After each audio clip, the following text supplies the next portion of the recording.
Ready nang bumitaw ng suntok si Damian Lillard. Nagkapikunan mga idol, parang nag-champion ang Milwaukee Bucks sa ginawa ni Dame Time na kahit itong si Tyrese Haliburton hindi makapaniwala sa ginawa ni Damian Lillard. Trash talk ang Pacers. Complete takeover ni Damian Lillard sa first quarter ng Game 1 sa pagitan ng Milwaukee Bucks at Pacers. Wala si Giannis Antetokounmpo kaya buhat malala mga idol si Dame Time. Sa 30 points na naitala ng Milwaukee sa opening quarter, 19 points dyan ay nagmula kay Damian Lillard.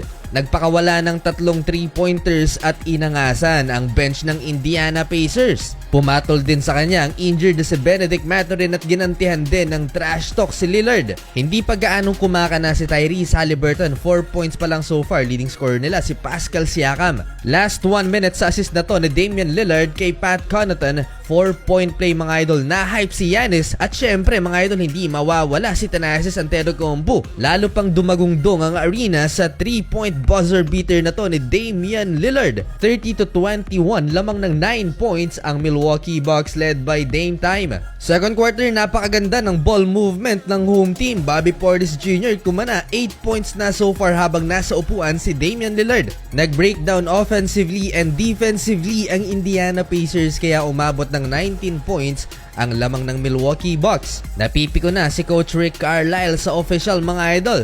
Hindi pa natatapos dyan ang bangungot ng Pacers dahil lang binalik si Damian Lillard, lalo pang lumobo ang lamang ng home team sa Indiana. Bumitaw ng napakalayong tres sa harap ni Tyrese Haliburton. Tiningnan pa mga idol ang star player ng Indiana Pacers. Hindi lang yan, another deep 3-pointer ni Damian Lillard sa harapan ni Miles Turner. Parang nag-champion na ang Milwaukee Bucks. Sobrang taas ng energy ng crowd dahil sa ginawa ni Damian Lillard. 29 points na for Dame Time at 29 points pa lang din mga idol ang talaan ng Pacers. Grabing pahiya ang inabot ng Indiana kay Lillard. Wala pa si Giannis dyan mga idol. Eto pa, 4-point play ni Damian Lillard sa taas ng energy. Pinagta-trash talk ulit ang Indiana Pacers. Tingnan niyo tong mukha ni Tyrese Haliburton, problemado dahil sa malaking lamang ng Milwaukee Bucks. 69-42 halftime, 35 points for Damian Lillard.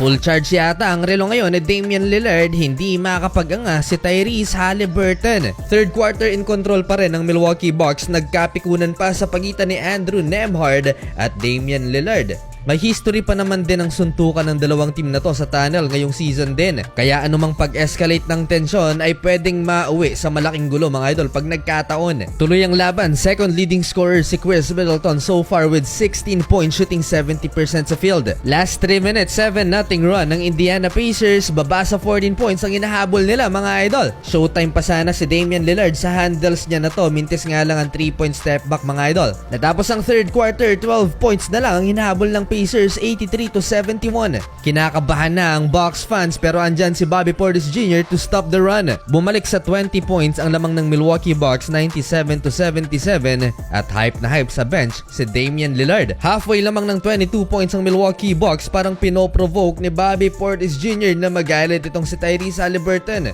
Patrick Beverley, grabe naman ang hustle na uwi yan sa corner 3-pointer ni Malik Beasley. Nagstanding ovation ang crowd kay Pat Bev. Sa huli mga idol, panalo ang Milwaukee Bucks 1-0